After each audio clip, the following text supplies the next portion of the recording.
ආයුබෝවන් ඔයාලා හැමෝම ජීවිතේක වතාවක් හරි බලලා තියෙන කතාවක් නේ රිපෝට් එක කියන්නේ. ඉතින් මේ වගේ බිත්තියක් කරා යන අත්දැකීමක් ලබා ගන්න ඕන නම් ඔයාලට ජපානට යන්න වෙනවා.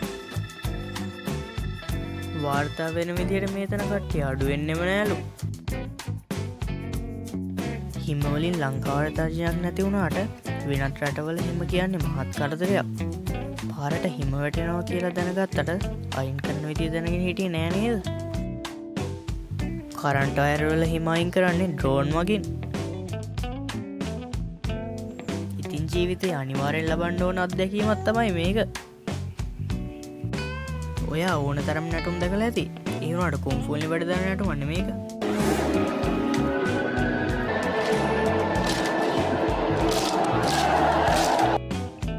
මේක බලන ගමන් ලයික් බටන් එක ඔබලා පොඩි සපෝට් එකක් දෙන්න කියලා මතක් කරනවා.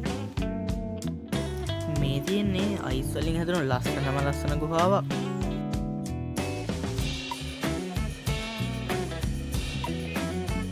අද කාලේ ගොඩක් කොල්ලොන් ගිහින් යන්නේ ලස්සනට ඇඟ හදා ගන්නවා කියන එක.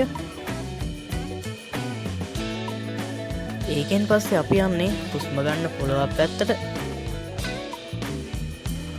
මේ තියෙන්නේ තම්බ්නේල් එකේ තිබ්බ විදිහට කිසිදා එක් නොවන මුහුදවල් දෙකක්. මේ ඇට්ලාන්ටික් සාගරයයි පැසිෆික් සාගරයයිනේ. මේ තියෙන්නේ අපි හැමදාම පාවිච්චි කරන බෝල් පොයින්ට් පෑන් වලට තින්ත පුරවන විදිය. වගා කරන්න අරව නෑ මේව නෑ කිය ඉන්න මිනිස්සු අතරේ මේ වගේ මිනිස්සුත් ඉන්නවා. අද වීඩියෝ එක මෙතනින් අවසానයි. ඔයාලට සුබ දවසක්.